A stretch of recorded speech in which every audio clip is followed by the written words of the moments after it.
Dear students, in the series of lectures on operation research, we have studied simplex theory. Now we come to the simplex algorithm. In order to obtain an optimal solution of LPP by simplex algorithm, we must know an initial basic feasible solution by which we can obtain an improved basic feasible solution and get an optimal solution.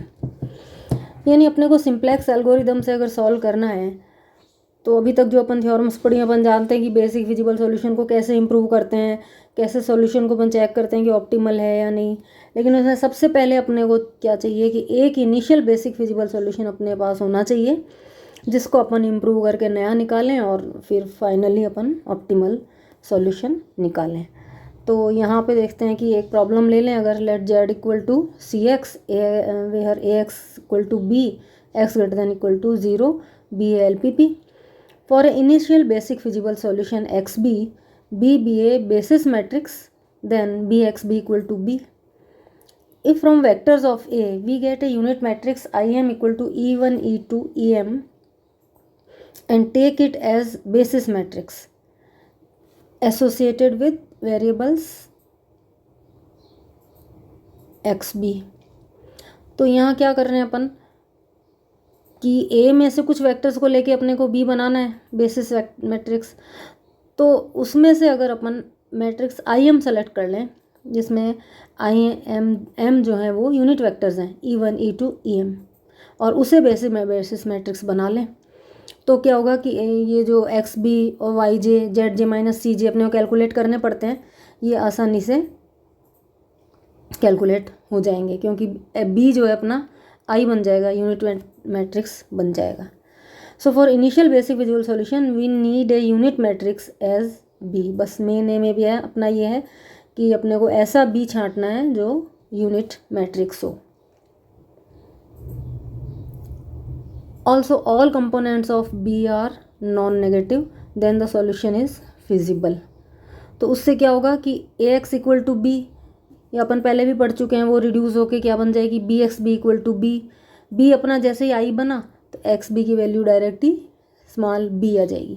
तो अब यहाँ जो b है इसके component सारे non negative होने चाहिए तभी अपना सॉल्यूशन फिजिबल बनेगा। तो अब अपने को एक बेसिक फिजिबल सॉल्यूशन मिल जाएगा जहाँ b तो है यूनिट मैट्रिक्स आए। यहाँ अपन फर्स्ट केस लेते हैं कि जब कंस्ट्रेंट्स में सारे जो हैं इनइक्वलिटीज़ में less than equal to sign हो तो उस केस में क्या होगा। तो अपन एक कंस्ट्रेंट्स का सेट लेते हैं A11 x1 plus A12 x2 plus A1n xn less than equal to B1। इसी तरह से A21 x1 plus A22 x2 plus A2n xn less than equal to B2 and similarly AM1 x1 plus AM2 x2 plus AMN xn less than equal to BM where bj या bi greater than equal to 0, xj is greater than equal to 0 for every I and j. Now converting above inequalities into equations by introducing slack variables xn plus 1, xn plus 2, xn plus m we get। अब यहाँ inequalities को equation में अपने को convert करना है। उसके लिए क्या करते हैं n तक तो वेरिएबल चल ही रहे हैं, उसके बाद वाले वेरिएबल ले लेते हैं xn plus 1, xn plus 2, xn n plus, जिनको अपन स्लैक वेरिएबल कहते हैं। तो लेफ्ट हैंड साइड में अगर पहली इनइक्वलिटी में xn प्लस 1 ऐड कर दिया, दूसरी में xn प्लस 2 ऐड कर दिया, इसी तरह से लास्ट में xn प्लस m अपन ने ऐड कर दिया तो क्या होगा इनइक्वलिटी जो है इक्वेशन में कन्वर्ट हो जाएगी। तो यहाँ पे अगर आप देखोगे अब कोफिशिएंट मैट्रिक्स अगर कंसिडर करें, मैट्रिक्स नोटेशन में रखें इसको, तो ए क्या बन जाएगा A11 A12 AN, ये तो चलेगा ही। उसके बाद xn प्लस 1 का कोफिशिएंट 1 और बाकी जो वेरिएबल नीचे ऐड किए हैं उनके कोफिशिएंट सब 0 आ जाएंगे। इसी तरह सेकंड रो में A21 A22 A2n। अब xn प्लस 1 का कोफिशिएंट यहाँ नहीं है, 0 है, लेकिन नेक्स्ट का 1 आ जाएगा xn प्लस 2 का और बाकी सारे 0 आ जाएंगे। इसी तरह से AM1 AM2 AMN है और लास्ट में क्या आ जाएगी 0 0 0 1। वेरिएबल का सेट क्या हो गया x1 x2 xn प्लस 1 से लेके xn प्लस m तक equal to B1 B2 BM। तो अब जो अपना A बना उसमें लास्ट के जो m वेक्टर्स हैं वो बना रहे हैं यूनिट मैट्रिक्स। तो अपन बी ऐसा सेलेक्ट कर लेते हैं जिसमें ये लास्ट वाले एम वेक्टर ले लें, यानी 1 0 0 0 1 0 0 0 0 1, इसी तरह से लास्ट में 0 0 1, यानी E1 E2 EM या IM। Then for initial basic solution X B equal to we know B inverse B inverse अगर आई है तो बी इनवर्स भी आई एम ही होगा, I M B equal to B greater than equal to 0 है। तो जो एक्स बी है वो अपना इनिशियल बेसिक फिजिबल सॉल्यूशन हो जाएगा, जिसमें x1 x2 xn जो शुरू वाले थे वो तो सारे 0 हो गए, केवल कौन से रह गए, xn+1 equal to b1, xn+2 equal to b2 and xn+1m equal to bm। तो ये अपन ने एक इनिशियल बेसिक फिजिबल सॉल्यूशन निकाल लिया। इसकी हेल्प से जब अपन ने पिछली थ्योरम में करा है एक इम्प्रूव कर सकते हैं, इसको नया बेसिक फिजिबल सॉल्यूशन निकाल सकते हैं। कब तक निकालेंगे, जब तक अपना टेस्ट ऑफ ऑप्टिमिलिटी ना लग जाए। तो इस तरह से अपन हम इस एल्गोरिदम में सिंप्लेक्स एल्गोरिदम से एक ऑप्टिमल सॉल्यूशन निकाल सकते हैं। अब दूसरा केस लेते हैं, when there is greater than equal to sign in constraints. अब मान लो कंस्ट्रेंट इस तरह के हैं कि a11 x1 plus a12 x2 plus a1 xn equal to greater than equal to b1, a21 x1 plus a22 x2 plus a2n xn greater than equal to b2।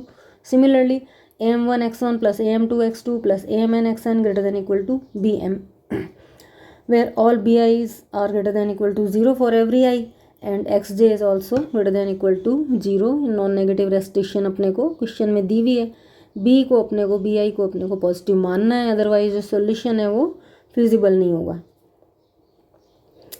यहाँ भी इसमें क्या करना पड़ेगा, सबसे पहले converting inequalities into equation by introducing surplus variable. अब क्योंकि यहाँ ग्रेटर देन साइन है तो यहाँ सरप्लस वेरिएबल यूज़ करेंगे, वो उधर से माइनस करना पड़ेगा।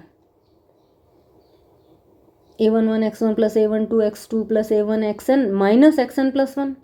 दूसरे इक्वेशन में से अपन ने कर दिया माइनस xn+2, इसी तरह से mth इक्वेशन में से माइनस xn+m कर दिया। अब ये जो है राइट हैंड साइड में b1 b2 m ही है। मैट्रिक्स नोटेशन में अगर लिखें तो अपना ए क्या बनेगा, जो सरप्लस वेरिएबल थे उनकी कॉरस्पॉन्डिंग जो मैट्रिक्स बन रही है वो बन रही है माइनस आई एम। अभी आई एम नहीं बन रही है, तो अगर इसको अपन मानते हैं बी तो क्या होगा, X B equal to B inverse B, यानी बी इनवर्स अपना माइनस आई एम ही रहेगा, minus I M into B equal to minus B. अपने बी जो हैं वो सारे पॉजिटिव हैं तो माइनस बी क्या हो जाएगा, नेगेटिव हो जाएगा। तो जो सॉल्यूशन है वो फिजिबल सॉल्यूशन नहीं रहेगा।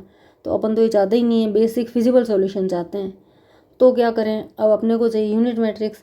अब यहाँ पे जहाँ जहाँ भी अपन सरप्लस वेरिएबल ऐड कर रहे हैं वहाँ पे अपने को आर्टिफिशियल वेरिएबल भी ऐड करने पड़ेंगे।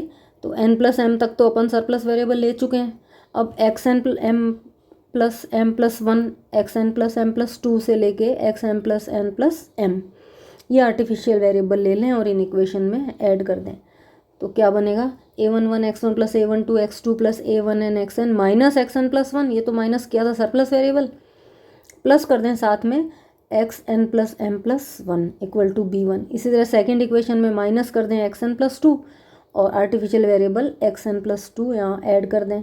इसी तरह से mth में क्या करेंगे, माइनस xn+m और सरप्लस वेरिएबल तो ये हो गया, आर्टिफिशियल वेरिएबल क्या ऐड कर देंगे, xn+m+n is equal to bm। अब देखो इसको मैट्रिक्स फॉर्म में लिखें तो क्या बनेगा, ये कोफिशिएंट मैट्रिक्स लिख ली और वेरिएबल क्या हो जाएंगे, x1 से लेके xn+m+m और b में कोई चेंज है ही नहीं, b1 b2 bm ही रहेगा। तो यहाँ पे अपने को यूनिट मैट्रिक्स मिल गई, सरप्लस से नहीं मिली लेकिन आर्टिफिशियल वेरिएबल यूज़ करने पे अपने को b बराबर i मिल जाएगा। तो we choose b from artificial variables, b equal to im e1 e2 em। so for these artificial variables minus m is taken as price in c। तो यह प्राइस वेक्टर जो होगा उसमें आर्टिफिशियल वेरिएबल के corresponding अपने को minus m coefficient लेना है। m क्या है, m is a very large positive number. This method is also called big m method. तो ये केस हुआ सेकंड, जिसमें अपने को सरप्लस वेरिएबल के साथ आर्टिफिशियल वेरिएबल भी ऐड करने पड़ेंगे। अब आते हैं अगले केस में, थर्ड केस में, व्हेन कंस्ट्रेंट्स आर इक्वेशंस, अगर कंस्ट्रेंट्स इक्वेशन में ही दिए हुए हैं तो क्या करेंगे, तो इस केस में अपन जो मैट्रिक्स ए है पहले उसको देखेंगे। अगर उसमें ऑलरेडी यूनिट मैट्रिक्स एग्जिस्ट करती है, अब ऑटोमेटिकली ऐसे कॉलम आ रहे हैं 1 0 0 0 1 0 0 0 1, तो ठीक है उनको सेलेक्ट कर लेंगे। अगर नहीं है then we have to use artificial variable. तो अब अपन फिर अगर नहीं है तो आर्टिफिशियल वेरिएबल यूज़ करके b equal to I M बनाएंगे। इस तरह से अपन initial basic feasible solution find out करेंगे।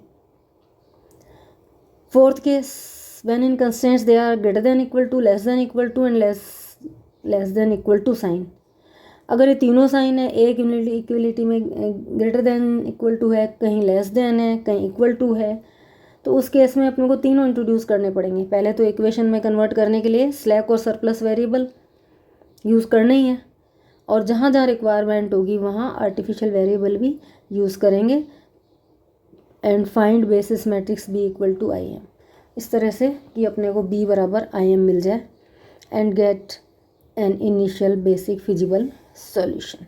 तो इस सिंप्लेक्स एल्गोरिदम से अपन किसी भी दी हुई प्रॉब्लम का initial basic feasible solution obtain कर सकते हैं। Thank you.